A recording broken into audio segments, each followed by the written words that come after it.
పెద్దలు అలాగే మదీనా నుంచి వచ్చిన సంఘ పెద్దలు, నా ముందున్న ముస్లిం సోదరులు సోదరిమణులు అందరికీ ముందుగా ఇస్లామీ పద్ధతిలో అస్సలాము అలైకుం వరహ్మతుల్లాహి వబరకాతు.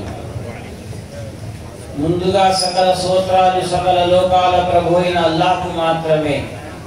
జనన మరణాలకు అతీతుడు, ఆది మధ్యాంత రహితుడు, పుట్టుక లేనివాడు, మరణం లేనివాడు, అన్ని పొగడ్తలకు అర్హుడు, సకల ప్రశంసలకు అతడే అర్హుడు, ఎటువంటి బలహీనతలు లేనివాడు, అన్నీ తెలిసినవాడు, మహావివేకవంతుడు, భూమి ఆకాశాలను 6 రోజుల్లో పుట్టించి యావత్ సృష్టిని నడిపిస్తున్నవాడు. ఆయన్నే తెలుగు భాషలో అల్లా అని అంటాము. ఆయన్నే మనం సర్వేశ్వరుడు అన్నా, దైవం అన్నా, సకల ప్రశంసలు ఆ దైవానికి మాత్రమే పరిమితమై ఉండాలి. ఆ తర్వాత కారుణ్యమూర్తి మహానీయ ముహమ్మద్ సల్లల్లాహు అలైహి వసల్లం గారిపై వేల కోట్ల శుభాలు అనుగ్రహాలు వర్షించును గాక. అల్లాహుమ్మ సల్లి అలా ముహమ్మద్ వ అలా అలి ముహమ్మద్ కమా సల్లైత అలా ఇబ్రాహీమ వ అలా అలి ఇబ్రాహీమ ఇన్నక హమీదుమ్ మజీద్. అల్లాహుమ్మ బారిక్ అలా ముహమ్మద్ వ అలా అలి ముహమ్మద్ కమా బారక్త అలా ఇబ్రాహీమ వ అలా అలి ఇబ్రాహీమ ఇన్నక హమీదుమ్ మజీద్. మహాశీలారా, మిత్రులారా, ఈరోజు ఆదివారం అందరూ ఇంట్లో ఉండి భార్య పిల్లలతో శుభ్రంగా చక్కగా మంచి ఆహారం వండుకొని ఇంట్లో ఉండాలి అని అనుకుంటారు. కానీ ఈరోజు రాష్ట్రం, దేశం, మానవాళి బాగుండాలి. ముస్లిం అనే వ్యక్తి తన కోసం జీవించడు, సమాజం కోసం జీవిస్తాడు. మేమంతా ఒక సంఘంగా ఐకమత్యంగా మనం ఏర్పాటు అయ్యి మన పిల్లల భవిష్యత్తును, మన సమాజం బాగుండేటట్టుగా కృషి చేస్తేనే సమాజం ఏర్పడుతుంది అనే భావంతో మీరు దూరపు ప్రాంతాల నుంచి, వేరే మండలాల నుంచి కూడా ఇక్కడికి వచ్చి జమ అయ్యారు. ఈరోజు మన యొక్క ఎరుపాలెం గ్రామంలో ప్రవక్త ఇబ్రాహీం అలైహిస్సలాతు వస్సలాం జీవితం ఎన్నో రకాల కష్టాలను ఎదుర్కొని ఆయన ఎలా ధర్మంపై నిలకడగా ఉన్నారు. రెండో విషయం, మకాతీబ్ యొక్క విలువ. మకాతీబ్ అంటే చిన్న పాఠశాలలు. పిల్లలకి ఏదైతే ప్రాథమిక ఇస్లామీయ బోధనలు చెప్తారో వాటి యొక్క ప్రాముఖ్యత అనే అంశంపై పెట్టుకొని ఎంతో పెద్ద శాతంలో మన స్త్రీమూర్తులు ఉన్నారు.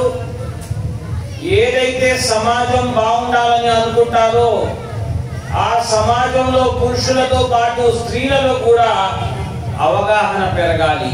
ధార్మిక అవగాహన ఉండాలి, సామాజిక అవగాహన ఉండాలి, రాజకీయ అవగాహన కూడా ఉండాలి.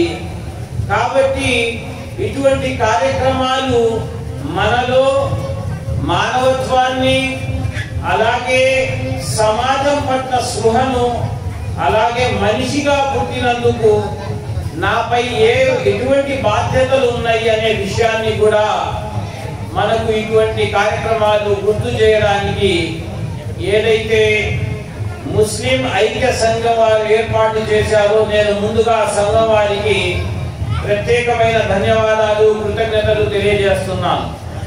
ఇది కేవలం మదీనా ప్రాంతంలోనే కాకుండా నిజంగా ఇది ఒక ఐడియల్ సంఘం అన్నమాట. తెలంగాణ, ఆంధ్ర రాష్ట్రాల్లో కూడా ప్రతి మండలంలో ఇటువంటి ఐక్య సంఘాలు ఉండాలని నేను తెలియజేస్తున్నాను. ఎందుకంటే నా ప్రసంగానికి ముందు ప్రవక్త గారి ఒక సంఘటన మీకు వినిపిస్తాను. ఆ సంఘటనను మనం హిల్ఫుల్ ఫుజూల్ అంటాం. సీరత్ యొక్క పుస్తకాల్లో ఆ సంఘటనను హిల్ఫుల్ ఫుజూల్ అంటారు. ప్రవక్త ముహమ్మద్ సల్లల్లాహు అలైహి వసల్లం గారు ఇంకా అప్పటికి ప్రవక్త కాలేదు. అయితే మక్కా పట్టణంలో ఒక వ్యాపారి వచ్చాడు. సామాన్ అమ్ముకోవడానికి ఒక వ్యాపారి వచ్చాడు. అబూ జహల్ అనే వ్యక్తి ఆ నగరానికి పెద్ద అన్నమాట. అక్కడ అతను ఎమ్మెల్యే లాంటి వాడు. అతను ఏం చేశాడంటే ఆ వ్యాపారి వద్ద ఉన్న ఆ సామాన్ అంతా కొనేశాడు. కానీ అతనికి డబ్బులు ఇవ్వట్లేదు. అప్పుడు ఆ వ్యాపారి న్యాయం కోసం అందరినీ అడగసాగాడు. బాబు చూడండి రా, నేను మీ పట్టణానికి వచ్చి వ్యాపారం చేయడానికి వచ్చాను. ఇక్కడ మీ ఊర్లో ఉన్న ఈ పెద్ద బడాబాబు అంత సామాన్ తీసుకున్నాడు, కానీ నాకు డబ్బులు ఇవ్వట్లేదు. నాకు న్యాయం జరిగేటట్టు చేయండి అంటే ఎవడు వినిపించుకునే వాడే లేదు. అప్పుడులో ఒక వ్యక్తి, అబ్దుల్లా అనే వ్యక్తి, కొంతమంది యువకులను సంఘటితం చేశాడు. అంటే ఐకమత్యం చేశాడు, ఒక సంఘంలా చేశాడు. చేసి అప్పట్లో మొహమ్మద్ కూడా ఒక యువకుడే సల్లల్లాహు అలైహి వసల్లం, ఆయన్ని కూడా పిలిపించాడు. ప్రవక్త ముహమ్మద్ సల్లల్లాహు అలైహి వసల్లం గారు కూడా వచ్చారు. ఆ యువకులందరూ కలిసి శపథం చేశారు, ఈ వ్యాపారి ఎవడైతే ఉన్నాడో ఆ వ్యాపారికి న్యాయం ఇప్పించే వరకు మేము పోరాటం చేస్తూనే ఉంటాము. వాడు ఎంత పెద్దవాడైనా, వాడు ఎంత పెద్ద బడాబాబు అయినా, వాడు ఎంత పెద్ద ఎమ్మెల్యే అయినా, వాడు ఎంత పెద్ద పదవిలో ఉన్నా కూడా మా యొక్క పోరాటం కొనసాగుతూనే ఉంటుంది అన్నారు. అప్పుడు కారుణ్యమూర్తి మహానీయ ముహమ్మద్ సల్లల్లాహు అలైహి వసల్లం గారు, నేను ఆధ్యాత్మిక విషయాల కోసం వచ్చాను, నేను పరలోకం బోధించడానికి వచ్చాను, ఈ ప్రాపంచిక కార్యక్రమాలకు నాకు సంబంధం లేదు అనలేదు. ఆయన కూడా ఆ కార్యక్రమంలో పాల్గొన్నారు. అప్పుడు ఏమన్నారంటే, ఇటువంటి కార్యక్రమాల్లో నేను ప్రవక్త అయిన తర్వాత కూడా నన్ను పిలవండి, అప్పుడు కూడా నేను మీకు సహకరిస్తాను అన్నారు. అల్లాహ్ తాలా ఖురాన్లో ఈ మన